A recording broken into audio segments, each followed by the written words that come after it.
Today we're going to be ranking all 30 Team Affinity Season 1 Diamonds, but with a twist, as we are going to go by division in terms of the best division to go after first to the last division to go after. So it's important you know that when I rank these players, I rank them based on 5 things. Whether the player has quirks, what are his hitting / pitching attributes, what is his defensive / arsenal, what is his speed / velocity, and last but not least, whether the primary position that the player plays is a position of need. We're starting things off with the AL West, as I believe that is the best division in terms of quality players within the pack. Carlos Correa unfortunately does not have any quirks, but his hitting attributes are amazing, especially the 107 clutch. He already has good contact numbers, but 107 clutch means with runners in scoring position, you're going to be in good luck. As a shortstop, he has 80 fielding, 77 reaction, which means you're getting silver reactions until you parallel him up to parallel 3, and then it will be gold reactions, and 64 speed with a shortstop is going to be good enough. If it was a little bit higher, he would have a little bit more range, but I'm telling you, it's good enough, especially this early inside the game. And a shortstop is a position of need. That's why he's so highly ranked inside of our divisional list. At number 2, we have Jose Leclerc. A lot of people might pick him 1 just because there are certain methods out right now to complete Team Affinity where you use a pitcher to pitch 3 innings and you get a ton of Team Affinity points. I will have the guide out to that, so make sure you subscribe and hit that notification bell so you don't miss out, and hit the like button here as well just to help the video grow. Inside the description we have our social media links, our second YouTube channel, as well as our Twitch where we stream daily, usually around 9 to 8 p.m. Eastern, so make sure you guys stay tuned for that. But Jose Leclerc, why is he so good? Well, his hit per 9 is amazing. His pitching clutch at a 98 is also good. Unfortunately, his walk per 9 and control are not great, but sometimes that's the sacrifice you have to take, especially when you're throwing with a hurler. When we look at his quirks, he doesn't have outlier. If he had outlier, he would have taken the next step and might have been first over Correa. His arsenal is great as well. He has a fastball sinker, and then he has 3 off-speed pitches, and then the velocity obviously is one that's amazing. I believe that relief pitchers are also going to be a position of need, because as you climb up the difficulties, if you don't have guys with outlier, especially in your starting rotation, they're going to get rocked with how good hitting feels right now. So you need good bullpen arms to bring in and get yourself some outs. At number 3, we're sticking with the bullpen arms, and Ryel Elias is just good all around. He doesn't have any quirks like outlier that benefit a pitcher, but he does have good pitching attributes. All around, he's going to bring a lot of control, a good pitching arsenal, and the velocity is similar to Jose Leclerc's, but Jose Leclerc just throws a little bit harder than him. I think that having these 2 guys inside of your bullpen are going to not only be great for the method to complete that Team Affinity division fast, but also going to be great in order to just have good righties to battle later on in the game. Number 4, I have Ricky Henderson, and this might surprise you because number 5 is an excellent bat as well. But Ricky Henderson, when we look at his quirks, he has each and every single quirk that you would want inside of a hitter. So that puts him a tier above. And then when we look at his hitting attributes, they're not great. He's just average along hitting all around, so that's a little unfortunate. But he plays left field primary, which is a position of need, and he has 78 fielding but 85 reaction. I don't know if you guys have played online yet, or maybe you could see in the offline game modes, but I think that this year defense is much more important than anything else, and reaction is one of the most important attributes any fielder can have, because most of the times with guys that have silver reaction and lower, in particular lower, it's almost like they always take a bad step off the bat when the ball is hit, right? So 85 reaction is going to give you great reactions, and then to pair that with 99 speed in the outfield and just on the base paths as well, he's going to be able to run down any ball that's hit in the gap and steal you bases without a problem, as long as you can hit with his stance and get on base. Number 5 is Mitch Haniger, and this is why I say this is the best division in terms of quality, because you're going to look at Mitch Haniger's attributes and say, how the hell is he not top 2? Because he is an amazing bat. He doesn't have any quirks, but he has great power. His clutch is 113. Now, what takes a step back for me is the fact that he has 76 fielding, 75 reaction. Now 75 reaction is doable without a doubt, but when you have an outfielder with 52 speed, it also regresses him in terms of how well he's going to be able to make those grabs when he has to run a long distance. And I've used in Battle Royale already a couple of outfielders with silver reaction, and it hasn't been too pleasant. So that's what really gave me that dislike to Mitch Haniger and made me put him all the way up to 5. But if you are someone that needs a right-handed right fielder, let's say for example, Mitch Haniger could easily slide to number 2. This division is so well organized in terms of quality players that there really is no wrong in 1 through 5. Staying in the American League, we go to the AL Central. We have ourselves Emmanuel Avila. Emmanuel Avila has outlier 1, which means he has outlier on his cutter. That is big. He throws a slider, so the cutter and the slider you'll be able to distinguish, and then he throws a 99 plus fastball. So it's like you get 2 pitches that move horizontally, and you're going to be able to distinguish them with the pitch speeds and how well you tunnel. And then you get a straight fastball that you can also distinguish as well. He has great control for someone that has outlier, as you can see. He has 108 hit per 9. His pitching clutch isn't great, so with runners on base, he's not going to perform as well. But the 101 walk per 9 and the 94 control, you can't ask for much more out of a relief pitcher. At number 2, we have Pudge. Pudge, in terms of quirks, has a good amount, so we're happy with that.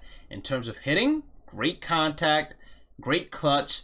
Power is average for a catcher, let's say. And then fielding, great. Arm strength, great. Blocking, 81, that's also great. Speed for a catcher is also great, let's say. This, ideally, would be one of the best catchers for you to pick up and use on day 1. Unless you just can't hit with Pudge. At number 3, we're going to have Brian Dozier. Brian Dozier also has a good amount of quirks, so we're happy with that. He is more of a power hitting second baseman. With runners in scoring position, he's not great. He has 57 clutch, so he's more of a number 2, number 1 hitter, or else he's at the bottom of your lineup. You don't really want him out there with runners on base unless you're playing at a low difficulty. He has 81 fielding, 73 reaction. 73 reaction will do just well at second base, and 63 speed will definitely pair well. At number 4, we have Jose Abreu. Jose Abreu does not have any quirks, but look at those hitting attributes, man. Just like Mitch Haniger, it's just a great bat. Fielding wise, not great at first base at all, but the fact that he plays primary first base is great because you can just slot him in there and don't have to worry too much about him being able to scoop the ball if you get a yellow throw. 26 speed is not great either. At best, he is most likely going to be a designated hitter for you rather than be an actual first baseman. At number 5, we have ourselves Zack Greinke, but Zack Greinke is number 5 because of what I think will happen as the game progresses. I don't think he should be one of the first ones you go after unless you just have no starting pitching. When we look at Zack Greinke's pitching attributes, he has a 71 walk per 9 and a 76 control. That means as you go to All-Star, Hall of Fame, and even Legend difficulties, his PAR, meaning perfect area region, is going to get large. And he already, his arsenal is great, but he already doesn't have great velocity. So if you don't have great velocity, and then to pair with that, you don't have great control, you're going to be giving up a lot of moonshots. We move on now to the NL East, where I believe the best pick is going to be Billy Wagner. Why? We don't have a lot of lefty answers inside of our bullpen. We don't have a lot of lefty answers inside of our starting rotation. Billy Wagner is just that. He has a good hit per 9, a good pitching clutch.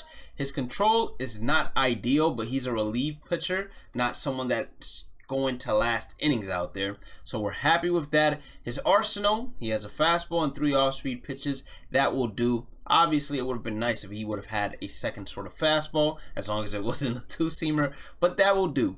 He is going to be probably the only answer we have right now at his caliber level, besides Andrew Miller and Aroldis Chapman, let's say for example, that you can use to bring in lefty on lefty. At number 2, we have ourselves David Justice. Now, I'm going to give you a little teaser.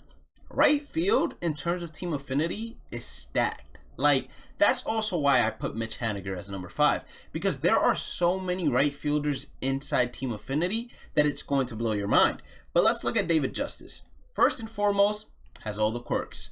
So he's very similar to Ricky Henderson. And then you look at his numbers, he doesn't have the best contact versus left without runners in scoring position, but with runners in scoring position, he has maxed out contact against both sides.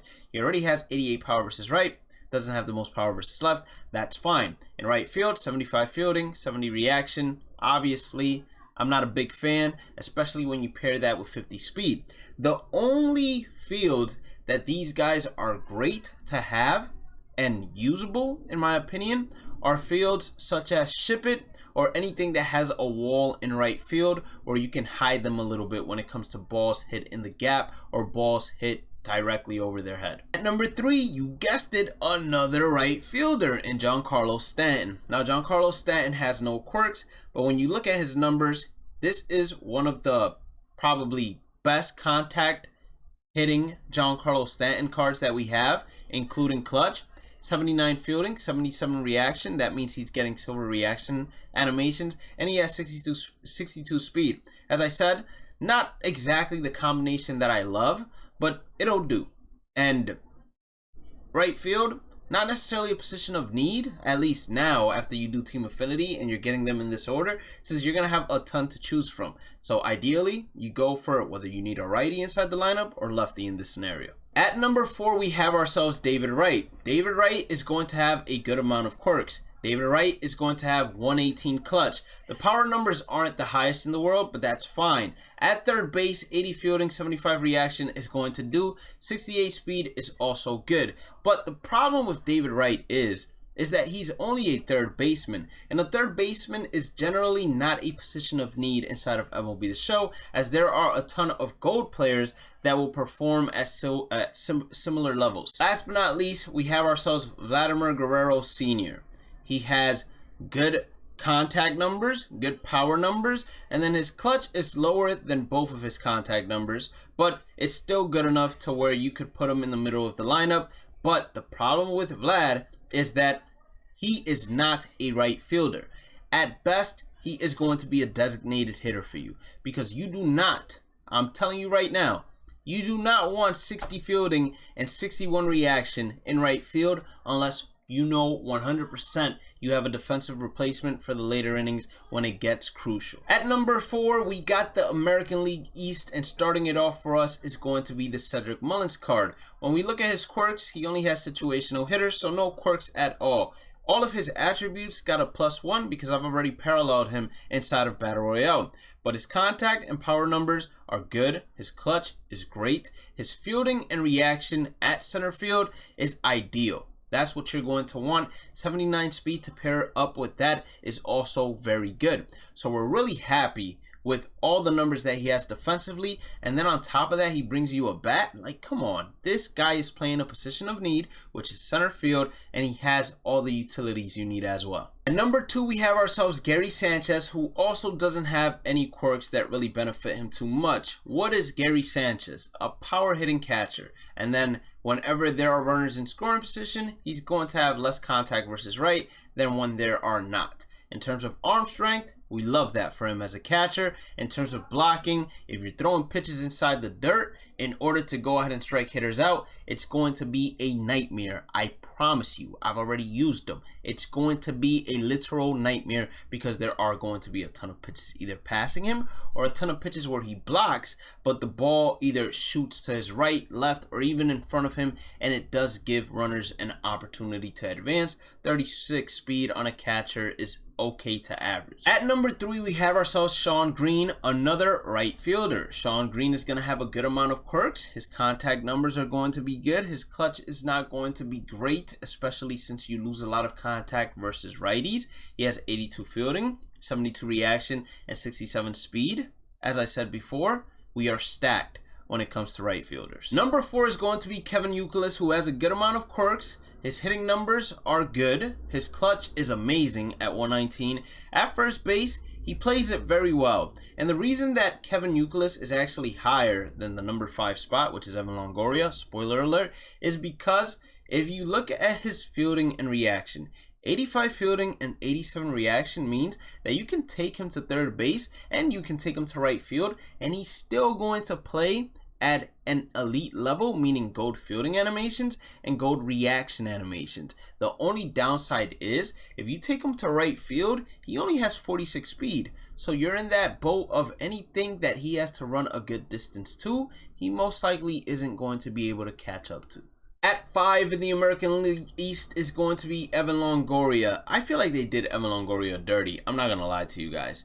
The only thing this card has is power versus left and power versus right. But then the contact numbers are a little underwhelming. You look at his clutch, it's also underwhelming. Defensively, he's an animal. We can all agree on that. But you don't need a defensive monster at third base, truthfully, in MLB The Show. He has 56 speed, and he doesn't really have any quirks whatsoever. So no secondary positions either to go ahead and make him a little bit more versatile is the reason why he falls to 5. We go on to the 5th best division, which is going to be the NL Central. Number 1 inside that pack is going to be Sammy Sosa. So his contact numbers without runners in scoring position aren't great. I'll be the first one to admit that. His power numbers are good enough against both sides, but 103 clutch means you want him inside the middle of your lineup. You look at his 87 fielding, 82 reaction, and 81 speed. Right now, if I was building a Team Affinity team, it would be Sammy Sosa right field, Cedric Mullins center field, because those are the 2 best defensive and hitting outfielders that we have when it comes to having everything beautifully distributed. When we look at Sammy Sosa's quirks, he also has quirks as well. So that's going to propel him all the way to number 1. I would say that this is the best right fielder inside of these packs. Number 2 is going to be Yasmani Grandal. Yasmani Grandal is no Gary Sanchez when it comes to power, but he is a switch hitter. So depending on whether or not you like switch hitters, that might be a little bit more prio than Gary Sanchez. He has no quirks, unfortunately, doesn't have the arm strength as Gary Sanchez, but defensively as a catcher with 80 block, he is going to be way better than Gary Sanchez, and you're going to be able to throw pitches in the dirt without a problem, and he's going to be able to block them and throw runners out at first base for the third strikes, I promise you. After those first 2, the NL Central just falls off, and we get to number 3 in Jack Flaherty. 83 hit per 9, 76 walk per 9, and 77 control. He has a decent, or not decent, excuse me. He has a good arsenal in 4-seam, slider, sinker, knuckle curve, circle change. We're happy with all of that. He doesn't have any quirks whatsoever, but he just doesn't have the velocity either to be too overpowering, but he's going to be good enough to where he can be a staple in your rotation, especially early on. AJ Burnett is going to come in at number 4. In terms of pitching attributes, they're all average. Like, all of his attributes are just basically average. He has a 4-pitch mix, and the 4-pitch mix is not a great 4-pitch mix. He throws 2 fastballs, and then both off speeds are basically dropping. So any hitter, there's a slight speed differential in the 2, but any good hitter is going to know, okay, if it's not coming fast at me, it's always going to drop. So I'm just going to always throw out the PCI. He doesn't really have crazy quirks, let's say, and the velocity isn't there when compared to Jack Flaherty. Last but not least is going to be Joey Vado. Joey Vado has great power versus right. He has great clutch. The contact numbers versus left leaves a lot to be desired. And then at first base, he can play the position, defend it well. 28 speed is okay for a first baseman. What's the problem with Joey Vado? Why is he number 5? He's a first baseman. You can find silvers and golds that can give you similar production. Plus, Joey Vado is most likely going to be a designated hitter or a bat off the bench to come and face a right-handed pitcher with runners in scoring position at best. Last but not least, they did this division so dirty in my opinion. It's going to be the NL West. At 1 is Tony Gwyn. He has great contact numbers. 93 clutch is a little disappointing because you'd love for the clutch to be higher than the contact numbers, but 93 is still very good. His power numbers are not ideal in terms of home run or miss, but with the way the hitting is this year, he's going to hit a lot of gappers. So his swing has always been good. I expect it to continue being good. In terms of quirks, he has all the quirks, or a majority of them. Let me not say all, a majority of them. So that's going to help him out as well. When we look at his fielding, 80 fielding, 78 reaction. Once you parallel him up to parallel 2, that's going to be 80 reaction. 87 speed is also gorgeous, right? So right now, Sammy Sosa is still number 1. But if you need another lefty, you go after Tony Gwyn. Trust me. At number 2 is going to be Brandon Crawford. And I'm not going to lie to you guys. When I saw his numbers, I said, hold on. 116 clutch? That's actually really good. He has good power numbers against both sides as well. Without runners in scoring position, 69 contact versus left is okay. He plays shortstop, fielding animations well at an 86, reaction at a 73, and speed at a 35. He's not going to have great range, and he doesn't have any quirks, but out of the players we have left in this pack, he's going to be your second best. Number 3, we have Brandon Webb, who, once again, when you look at his pitching attributes, they're close to average. More on the good side than the average side, but close to average. He doesn't really have any quirks that are going to help you out drastically. His pitching arsenal is good, but he has no velocity. So even pitching on low difficulties like veteran and all-star, he is someone that as soon as a hitter sees a couple of times, they're going to be able to time up without a problem. Number 4 is the Big Red Justin Turner. He has great numbers against lefties, so I'll be honest, he has good quirks as well, but he's most likely just going to be a bench bat that comes in to face left-handed pitchers, and ideally it would be when there are no runners in scoring position. So with the runner on first in a pivotal 9th inning situation, he would probably come up, or with the bases empty and the guy brought in a lefty reliever or has a lefty on the mound, he would come up to hit. 70 fielding and 57 reaction. 57 reaction is a big no-no. Even at third base, I'd still say it's a big no-no. You wouldn't put him at a secondary position either with that reaction, especially with that speed as well. You can't put him at second base. You can't put him at shortstop. I wouldn't even try to put him at first base, even though he should do fine well. Anything hit down the line, he's going to react so slow, it's not even going to be worth your time. Last but not least is going to be Charlie Blackman, whose numbers in terms of hitting are out of this world. He has great contact and max clutch. Amazing. 66 power versus left is doable with a swing like Charlie Blackman's, which is a very good swing in the game. So if you're saying to yourself, he has all these amazing hitting attributes, where does he go wrong? Look at that damn fielding. Look at that damn reaction. You're talking about a primary center fielder having bronze fielding and bronze reaction. Have you used Byron Buxton in center field? How about Aaron Judge? Have you used either of them? They both have similar reaction numbers, and I kid you not, they take a bad step, I'd say 6 out of 10 times whenever a ball is hit to them. Now, most of the times, they're still able to make the grab, but they still take a bad step, and any line drive or close play, they most likely won't make. You cannot have him out there in center field. That's what I'm trying to tell you. You can't have him out there in left field, and you can't have him out there in right field. What is Charlie Blackman? A designated hitter. That's what he's going to be for you. A designated hitter. 69 speed will take, but that's what he is at best. With that, we wrap up Team Affinity 1's rankings. If you guys disagree with any of my rankings in terms of divisions or players within those packs, comment it down below and let's argue about it. Well, not argue, but have a civilized conversation. You know what I'm saying? Anyways, as always, have a blessed day and night. Stay positive, stay safe, stay blessed. Check out the description for the second MLB channel, the Twitch. Discord is soon to come, as well as social medias. Go follow me if you're not following already. I'll catch you all in the next one. Peace out.